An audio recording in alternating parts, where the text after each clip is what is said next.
Hello, all the little girls that are out there. I am talking to you about addiction today. So, addiction, I first think we need to define addiction, but addiction is going to be, having withdrawals from something, or having dependency on it, or, you have to have similar symptoms as other people, like they have to have the same level of withdrawal or the same sort of commonalities of the withdrawal symptoms, whether that be shakiness or what have you. They have to have similar components, and that's one fundamental thing that's revolved around defining addiction that is often used. So that said, I think we could consider that everything might be addictive. Everything might actually have a proponent that is addictive. Now, some people are addicted to staring at the sun for too long or long duration. Some people are addicted to touching their toes, touching doorknobs. Some people are addicted to food. Some people are addicted to cocaine, alcohol, or a whole slew of things. So now, with that said, there's some things that are maybe more addictive than others. And then what exactly makes something more addictive than one thing versus another? I think that's one thing that we should get straight. If we're all going to help and tell other people not to do something, you can't do that. You can't touch doorknobs because I'm addicted to touching doorknobs. And if you touch doorknobs, you're going to become addicted. That's kind of crazy, right? I mean, we're not all going to become addicted to touching a doorknob, but we should consider the fact that other people have different levels of satisfaction of touching a doorknob, because of their brain structure. But more or less, we need to look at this. We need to look at the intensity of the situation. How pleasurable that said doing or task is, soliciting in the brain, and also exactly, not only the task, but also what they're ingesting. If they're ingesting something that is really addictive, let's say cocaine or very chocolatey goodness, and that's soliciting a very strong dopamic and serotonin response, we could say that is addictive. Just from the brain structure, it's a matter of how much is released. So that is probably what's going to define what is one thing being more addictive than another. And that is different for everybody because of their different psychological states.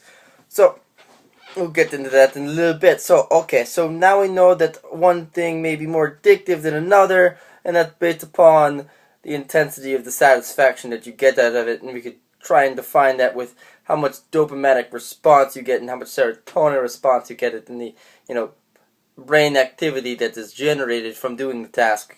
Those are pretty good grasp that you could see that whether or not something is addictive to that particular person. Okay, so now we should consider, how do we know how do we know if we're getting addicted? How do we know, oh, I'm getting addicted to this? Oh shit, like I have to change something. This is bad. I'm going to be addicted. So how exactly do we know if we're getting addicted? Okay, here are the things that you should consider and think about, when you're drinking alcohol, doing cocaine, touching doorknobs, all these things. I don't know, doorknobs is, I don't know, that's something that people do. I don't particularly like doorknobs. It's okay. Anyways, so how do we know when we're getting addicted? Okay, we know we're getting addicted, or how do we become addicted, more or less, is from frequency of the task or the ingestion. So how many times in the day, or how many times within a week or a month or whatever you do the task. So that's going to generate, the more times you do that task, the more dependency you get on doing that task every day. It becomes a habit and an issue. So the other thing is the intensity at which you do the task. So let's say you take one beer, and then you drink one beer, and you drink that every day. Are you going to have withdrawals from not drinking that beer? Are you going to feel crazy and all jittery and aggravated at people without that beer for the day? Or are you going to, feel a huge longing for a beer after a day? Well, most likely not. Most likely you'll be like, okay, don't have my beer, son of a bitch. What's for lunch? And that's probably where we're gonna be at when you're only consuming about one, or maybe only doing like a billionth of a gram of cocaine, or you're only touching like half a doorknob. These things, like it's dependent, it's intensity and frequency dependent as far as what is addictive and what is not. So if you're to consume a whole crap ton of, like, let's take for instance binge drinking. If you were to binge drink, let's say you drank 45 beers. 10, like, it's supposedly binge drinking is qualified as taking 4 or more beers within one particular night. So that's supposedly binge drinking. Apparently getting drunk is binge drinking. But regardless, if you're doing that every night, if you're getting drunk apparently every night, that would be defined as binge drinking. Now, with that in mind, if you're binge drinking and you're binge drinking every night, then you both have high intensity of that particular substance and high frequency, and you're much more likely to get addicted doing this. The other thing that we have to consider here is that we have a means of psychological alleviation. Now, when we talk about this, we have to be very careful. But more or less, like, the thing is that people are trying to escape something. So when I say that, I mean when we take in alcohol and we get drunk. Particularly I like the college environment, because when we get drunk to, run around and have fun and play with friends and do things, and, maybe that may involve sexual activities or whatnot, but generally there's this standpoint that we're trying to get drunk for that particular event, opposed to getting drunk in order to escape something. This is where we have addiction. This is where we have the most addictive pattern, I believe, yet. Is that whenever we do a substance, whenever we take in or do a task, if we're doing that to escape something or gain control, empowerment, that is addictive. So, say I have, you love your mother. Don't want to bring your mother into this, but it hits really close to home. So let's say this. Let's say you lost your mother. Let's say you lost your mother now at a critical moment of your life. Let's say when you were 10 or when you were 8. This is a traumatic experience for you. Very, very bludgeoning on your brain, and how you developed, and also the way you look at the world, the way, maybe you see other people with mothers and you're like, fuck you, dude, I don't have a mother, like, that's not cool, you have mothers, well, I don't have mother, and you kind of develop this hatred for the world. I'm not saying this is all the cases, but you can see where I'm going. Some people may have this sort of annotation that this is what the world is like. So, with that, you have to consider, okay, so they hate the world, they don't like it, they want to escape it. What does alcohol or weed or cocaine do? It provides an alternate reality where you don't necessarily have to deal with the situation because you're so hammered or you're so high that all you think about is that. Or whether or not the cops are after you. So you now get away from your brother dying, you're being beaten, being raped, doing all these things, and that is sort of addictive. And the other thing that we have to consider too is with anorexics, sometimes they abstain from food because they're trying to empower themselves. They have an issue where they can't control a situation that's around them. They're being beaten, they're in an abusive relationship, or they're, they feel like they could die at any moment, but as long as they control what's going in their food, and as long as they're fighting their appetite, they kind of get this feeling like, okay, I'm fighting the fact that I'm hungry, and that is empowering. I hate this sort of, hunger that's generating, I'm fighting myself, and that's sort of giving me empowerment because I'm, going against the grain, and this is the sort of satisfaction that can be generated with anorexia that is often difficult to overcome because, you have to evaluate the psyche of the person.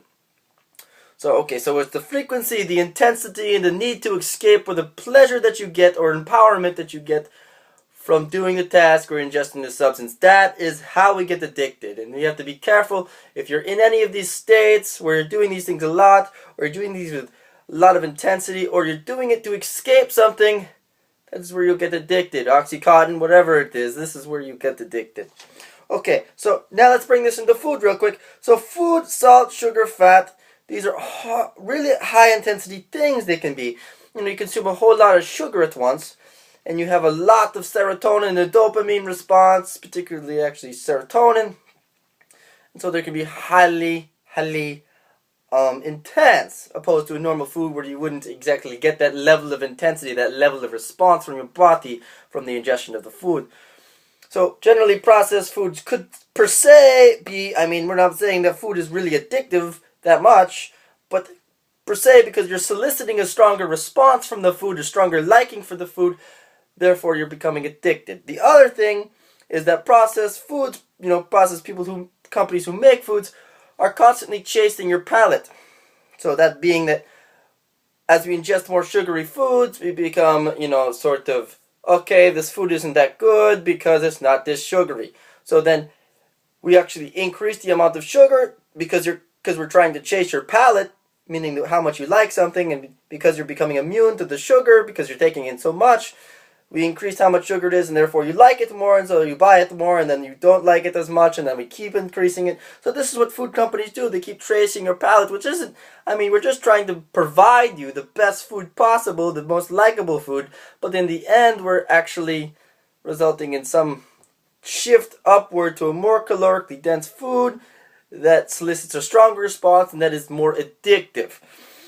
So the other thing that occurs when you have high sugar content is that you actually have a change in your blood sugar that is stronger. When you have high levels of blood sugar, that results in a steep defall, particularly if you're insulin insensitive.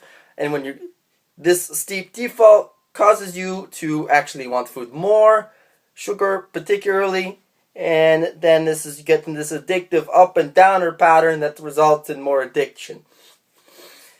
And this is particularly, again, with people who are obese. They're more disposition to this because they're more insulin insensitive. So, and then remind you feel like crap when you're up top, so there's your withdrawal, and you feel like crap when you're below, and you feel withdrawal, and then you need that substance to come back up. So really we could say that sugar is pretty freaking addictive. Okay, so I think we covered it all. We talked about sugar, salt, fat. We have different receptors for these things, and they can cause different responses. But again, these receptors in your body adapts, and this is, again, that constant shifting that we get. We get salt and sugar, increasing in their daily diet because we want it more, and food companies provide it more because we want to give you what you want. We also want to make money. So, all right.